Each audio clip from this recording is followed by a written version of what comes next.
Hello everyone, welcome to my YouTube channel Get Success, जिसमें आज का हमारा टॉपिक है अकबर। इससे पहले हम लोग बाबर के बारे में, हुमायूं के बारे में और शेरशाह सूरी के बारे में पढ़ चुके हैं। आज का हमारा टॉपिक रहेगा अकबर, जिनका टाइम पीरियड होता है 1556 से 1605। अकबर के बारे में तो सभी लोग सुने होते हैं, इनके काम, इन्होंने क्या क्या काम किए, कौन कौन से युद्ध किए हैं और इनके शासनकाल को क्या कहा गया है, कैसे शासक थे, जन्म कब हुआ, कौन कौन से महत्वपूर्ण कार्य किए, ये सारी चीज़ें इस वीडियो में डिस्कस की गई हैं। आई होप आप लोगों को समझ में आए और आप लोग इस वीडियो को ज़्यादा से ज़्यादा लोगों के साथ शेयर करना बिल्कुल मत भूलिएगा। और अगर आप नए हो इस चैनल में, आप लोग वीडियो को सब्सक्राइब जरूर, चैनल को सब्सक्राइब कर लीजिएगा। ठीक है, सबसे अब बात शुरू करते हैं अकबर के बारे में कि अकबर का जन्म कब होता है। अकबर के बारे में पढ़ने से पहले थोड़ा सा जान लेते हैं कि प्रीवियस वीडियो में हम लोग पढ़ चुके हैं कि हुमायूं हुमायूं और शेरशाह सूरी के मध्य 1540 में जब युद्ध हो रहा था, तो शेरशाह सूरी जीत जाता है और हुमायूं हार जाता है। ठीक है, हुमायूं जब हार जाता है तो अपनी जान बचाने के लिए वहां से चला जाता है। जब जाता है तो 1542 ईस्वी में होता क्या है कि 1542 ईस्वी में अमरकोट के राणा वीर साल के महल में अकबर का जन्म होता है। तो ये किसका पुत्र है अकबर? तो हमें पता चल गया कि अकबर जो है हुमायूं का पुत्र है, जिसका जन्म जो है 1542 ईस्वी में, एक फ्लो चार्ट के फॉर्म में पढ़ेंगे, जिसका जन्म 1542 ईस्वी में कहाँ पर, अमरकोट के राजा राणा वीर साल के महल में होता है। बहुत ही इंपॉर्टेंट क्वेश्चन है। इसके बारे में एक खासियत ये है कि अकबर छोटा ही होता है तभी इसका राज्याभिषेक हो जाता है। क्वेश्चन बन जाता है कि राज्याभिषेक के समय अकबर की उम्र कितनी थी? तो राज्याभिषेक के समय अकबर 14 साल का ही होता है। कब होता है इसका राज्याभिषेक? तो 1556 ईस्वी में इसका राज्याभिषेक होता है। कहाँ पर इसका राज्याभिषेक होता है? तो पंजाब के कालनौर नामक जगह में अकबर का राज्याभिषेक होता है। उस समय उसकी आयु 14 वर्ष होती है। और इसका वास्तविक नाम क्या था? इसका वास्तविक नाम था जलालुद्दीन मोहम्मद अकबर। ठीक है, जलालुद्दीन मोहम्मद अकबर के नाम से 1556 ईस्वी में पंजाब के कालनौर में 14 वर्ष का एक राजा बैठता है गद्दी पर। ठीक है, इसके बारे में खासियत ये है कि एक निरक्षर शासक था, मीन्स कि ये शासक पढ़ा लिखा नहीं था। पढ़े लिखे ना होने के बावजूद इसने बहुत ही अच्छे काम किए अपने टाइम पीरियड में। ठीक है, सबसे अब ये शासक था तो ये क्योंकि छोटा ही था, तो इसका बात करेंगे इसका सेनापति कौन था। सेनापति का बहुत इंपॉर्टेंट रोल रहा है इनके लाइफ में। सेनापति जो है बैरम खां थे, बहुत इंपॉर्टेंट है। बैरम खां किससे संबंधित है? तो अकबर के सेनापति के नाम से बैरम खां जाने जाते हैं। कब से कब तक थे सेनापति? तो 1556 से 1560 ईस्वी तक बैरम खां अकबर के सेनापति रहते हैं। जब 1556 ईस्वी में ही अकबर जब गद्दी पर बैठता है, तुरंत एक खराब समय आ जाता है उसका कि पानीपत का द्वितीय युद्ध छिड़ जाता है। पानीपत का द्वितीय युद्ध कब होता है? 1556 ईस्वी में। तो आप लोग सबसे पहले ये बताइएगा कि पानीपत का प्रथम युद्ध कब हुआ था और किसके किसके मध्य में हुआ था और कौन जीता था? आप लोग ये कमेंट बॉक्स में लिख करके जरूर बताइएगा। ठीक है, तो पानीपत के द्वितीय युद्ध की हम बात कर रहे थे। तो 1556 ईस्वी में हेमू और अकबर के मध्य पानीपत का द्वितीय युद्ध होता है, जिसमें कि क्या, हेमू हार जाता है और अकबर जीत जाते हैं। ठीक है, जब अकबर जीत जाते हैं, जीतता क्यों है? होता तो 14 साल का ही है, लेकिन क्योंकि इसके ये जो है, इसके संरक्षक कौन था? बैरम खां। बैरम खां के संरक्षण में ये युद्ध होता है। पूरी देख रेख बैरम खां कर रहे होते हैं, इसलिए पानीपत के द्वितीय युद्ध में अकबर की विजय होती है। ठीक है, फिर पेटीकोट शासन क्या होता है? क्वेश्चन आता है पेटीकोट शासन किससे संबंधित है? तो पेटीकोट शासन भी जो है अकबर के शासनकाल से ही संबंधित है।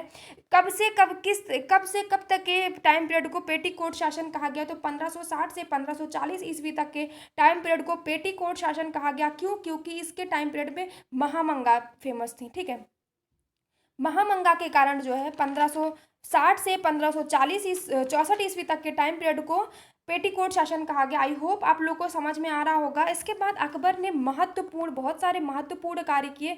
कौन कौन से कार्य किए? सबसे पहला इंपॉर्टेंट काम क्या था कि 1562 ईस्वी में इसने क्या किया? 1562 ईस्वी में दास प्रथा का अंत किया। जो दास बना लिए जाते थे लोग, लोगों को दास बना लिया जाता था, किसी को कोई भी किसी को भी बना लेता था। तो दास प्रथा का इसने अंत किया, कब किया? 1562 ईस्वी में। फिर इसने एक महत्वपूर्ण कार्य किया कि जो लोग भी बूढ़े होते थे या जो लोग भी तीर्थ पर जाते थे, उन सभी से कर लिया जाता था, टैक्स लिया जाता था। तो इसने तीर्थ यात्रा कर भी समाप्त कर दिया।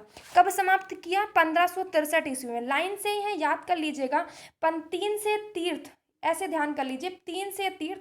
तो 1563 ईस्वी में इसने तीर्थ यात्रा कर समाप्त कर दिया था। उसके बाद 1562 ईस्वी में इसने दास प्रथा का अंत कर दिया था। उसके बाद 1564 ईस्वी में इसने जजिया कर को समाप्त कर दिया था। आई होप आप लोगों को ये तीनों पॉइंट समझ में आ गए हों, और ये हर एग्जाम के लिए बहुत ही इंपॉर्टेंट है। टीचिंग से रिलेटेड जो डीएलएड थर्ड सेमेस्टर में हमारा सोशल साइंस सब्जेक्ट है, उसमें भी ये टॉपिक है हमारा। इसके अलावा जो जितने भी पेपर में हमारे जीएस पोर्शन आता है, सभी के लिए ये टॉपिक इंपॉर्टेंट है, सभी एग्जाम्स के लिए। एक एक नंबर में पॉइंट टू पॉइंट क्वेश्चन बन जाता है। फिर क्या होता है? 1575 ईस्वी में अकबर ने इबादत खाने का निर्माण करवाया। इबादत खाने का क्या मतलब? वो जहाँ पर लोग अपनी मन्नतें मान सकते थे, इबादत मांगते थे। ठीक है, 1575 ईस्वी में। लेकिन क्या हुआ कि 1578 ईस्वी में उसने सभी धर्मों के लिए इबादत खाने का निर्माण करवाया कि कोई भी जा सकता था इबादत खाने के अंदर। ठीक है, तो 1575 में इसने इबादत खाने का निर्माण करवाया और 1578 में सभी धर्मों के लिए इसने इबादत खाने खोल दिए। फिर 1575 के बाद 1576 आता है। तो 1576 में फिर से एक महत्वपूर्ण युद्ध होता है, जो कि सभी एग्जाम के लिए इंपॉर्टेंट है। 1576 ईस्वी में हल्दी घाटी का युद्ध होता है। क्वेश्चन आ जाता है कि 1576 में कौन सा युद्ध हुआ था? तो हल्दी घाटी का युद्ध हुआ था। किसके किसके मध्य हुआ था? तो महाराणा प्रताप और अकबर के मध्य हुआ था। इसमें कौन विजयी होता है? तो अकबर विजयी होता है, महाराणा प्रताप हार जाते हैं। ठीक है, क्वेश्चन इंपॉर्टेंट है कि ये भी क्वेश्चन बन जाता है कि हल्दी घाटी का युद्ध कब हुआ था? तो 1576 ईस्वी में हल्दी घाटी का युद्ध होता है। ठीक है, आई होप आप लोग को समझ में आ गया हो कि इनकी लाइफ के दो महत्वपूर्ण युद्ध, एक तो पानीपत का द्वितीय युद्ध जो कि गद्दी पर बैठते ही हुआ। उसके बाद युद्ध तो बहुत सारे इनके टाइम पीरियड में हुए थे, लेकिन जो मोस्ट इंपॉर्टेंट है उनको इस वीडियो में डिस्कस किया गया है। फिर दूसरा महत्वपूर्ण युद्ध हल्दी घाटी का युद्ध था, जो कि 1576 ईस्वी में हुआ था। फिर 1576 के बाद इन्होंने धर्म की स्थापना की, जिस धर्म का नाम है दीन ए इलाही। तो 1582 ईस्वी में इन्होंने दीन ए इलाही धर्म की स्थापना की थी। 1563 ईस्वी में इन्होंने क्या किया? 1583 ईस्वी में इन्होंने हिजरी संवत को समाप्त करके उसकी जगह उसका नाम जो है इलाही संवत रखा। ठीक है, हिजरी संवत को समाप्त करके इलाही संवत जो है 1563 ईस्वी में इन्होंने बताया। ठीक है, नेक्स्ट पॉइंट पे चलेंगे कि अकबर के क्वेश्चन, मोस्ट इंपॉर्टेंट क्वेश्चन, ये एसएससी में भी एक बार आया हुआ है कि अकबर तुलसीदास किसके समकालीन थे? तुलसीदास जो है किसके शासनकाल के टाइम पर थे? तो तुलसीदास, मोस्ट इंपॉर्टेंट क्वेश्चन है, तुलसीदास जो है हमारे अकबर के टाइम पीरियड पर थे। रामचरितमानस की रचना कब, किसके शासनकाल में की गई? तो रामचरितमानस की रचना जो है अकबर के शासनकाल में की गई थी। किसने की थी? तुलसीदास ने की थी। ठीक है, अब बात करेंगे इसके अकबर के शासनकाल को, जो है साहित्य का शासनकाल भी कहते हैं। ठीक है, अकबर का दरबार में कौन कौन रत्न थे? 9 रत्न। सभी लोग जानते हैं अकबर के दरबार में 9 रत्न थे, जिनमें कि तानसेन जो है, नाम से ही क्लियर, तान से ही क्लियर है कि तानसेन कौन हो सकते हैं? संगीतकार थे, फेमस थे तानसेन, संगीतकार थे। और अकबर और बीरबल के किस्से तो सभी लोग जानते हैं, अकबर और बीरबल। लेकिन क्वेश्चन हमारा क्या बनता है एग्जाम में कि बीरबल का वास्तविक नाम क्या था? बीरबल का वास्तविक नाम महेश दास था। महेश दास जो है बीरबल का नाम था। ठीक है, मोस्ट इंपॉर्टेंट क्वेश्चन है। ये सारी चीज़ें होती रहती हैं, तभी जो है 1605 ईस्वी में अकबर की मृत्यु हो जाती है। इन्होंने अपने टाइम पीरियड में बहुत सारे अच्छे महत्वपूर्ण कार्य किए हैं। अकबर के शासनकाल को ही इसीलिए साहित्य का स्वर्ण युग कहा गया। बहुत सारे इन्होंने स्थापत्य कला के क्षेत्र में भी बहुत अच्छा काम किया, साहित्य के क्षेत्र में इन्होंने बहुत अच्छा काम किया, इसीलिए इनके शासनकाल को साहित्य का स्वर्ण युग कहते थे। आई होप इतना समझ में आया होगा, ये बहुत इंपॉर्टेंट, ज़्यादा इंपॉर्टेंट पॉइंट थे। इसके बाद इन्होंने साहित्य के, स्थापत्य कला के क्षेत्र में कौन कौन से कार्य किए? तो इन्होंने दिल्ली में हुमायूं का मकबरा बनवाया। ठीक है, हुमायूं इनके पिता थे, तो हुमायूं का मकबरा भी अकबर के टाइम पीरियड में बना, अकबर ने बनवाया। कहाँ पर बनवाया? दिल्ली में। क्वेश्चन आ जाता है कि हुमायूं का मकबरा कहाँ स्थित है? तो हुमायूं का मकबरा दिल्ली में स्थित है। आगरा का लाल किला, आगरा का लाल किला अकबर ने बनवाया। बुलंद दरवाजा भी अकबर ने बनवाया। जोधाबाई इनकी पत्नी थी, तो जोधाबाई का महल भी किसने बनवाया? अकबर ने बनवाया। पंचमहल किसने बनवाया? अकबर ने बनवाया। इलाहाबाद का किला भी अकबर ने बनवाया। कहा जाता है कि इलाहाबाद को अलाहाबाद, जो है अकबर ने ही नाम दिया था। बुलंद दरवाजा का निर्माण इन्होंने कब करवाया था? जब गुजरात विजय, एक युद्ध हुआ था, गुजरात का युद्ध हुआ, जब गुजरात विजय इनको प्राप्त हुई, गुजरात पर इन्होंने विजय कर लिया, तो इन्होंने तभी बुलंद दरवाजे का निर्माण करवाया होगा। तो आई होप आप लोगों को इतना समझ में आएगा। ये सारे बहुत इंपॉर्टेंट स्थापत्य कला क्षेत्र में इन्होंने काम किए थे। ये पॉइंट टू पॉइंट आ जाता है कि पंचमहल किसने बनवाया था? तो पंचमहल अकबर ने बनवाया था। इलाहाबाद का किला किसने बनवाया था? इलाहाबाद का किला अकबर ने बनवाया था। ठीक है, इसके बाद जो है एक ग्रंथ है इनके टाइम पर, अकबरनामा। अकबरनामा एक ग्रंथ है, इसकी रचना किसने की थी? मोस्ट इंपॉर्टेंट, बहुत इंपॉर्टेंट है। अकबरनामा ग्रंथ की रचना किसने की थी? अबुल फजल ने अकबरनामा ग्रंथ की रचना की थी। आई होप आप लोगों को समझ में आ रहा होगा। इसके बाद इन्होंने क्या, इनके टाइम पीरियड पे एक काम शुरू हुआ, इन्होंने अनुवाद कराने शुरू करे। अनुवाद कराने मीन्स इन्होंने सभी मैक्सिमम चीज़ों का जो भी साहित्य थे इनका फारसी भाषा में अनुवाद कराया। जैसे कि इन्होंने अथर्ववेद का भी फारसी भाषा में अनुवाद करवाया, रामायण महाभारत का भी फारसी भाषा में अनुवाद करवाया, लीलावती का अनुवाद करवाया, पंचतंत्र का भी अनुवाद करा। किस में करवाया? फारसी भाषा में इन्होंने अनुवाद करा। क्वेश्चन क्या बनता है? मोस्ट इंपॉर्टेंट चीजें, क्वेश्चन क्या बनता है? अथर्ववेद का फारसी भाषा में अनुवाद किसने किया? अथर्ववेद का फारसी भाषा में अनुवाद किसने किया? तो क्वेश्चन आंसर होगा हाजी इब्राहिम सरहिंदी ने। हाजी इब्राहिम सरहिंदी ने अथर्ववेद का फारसी भाषा में अनुवाद किया।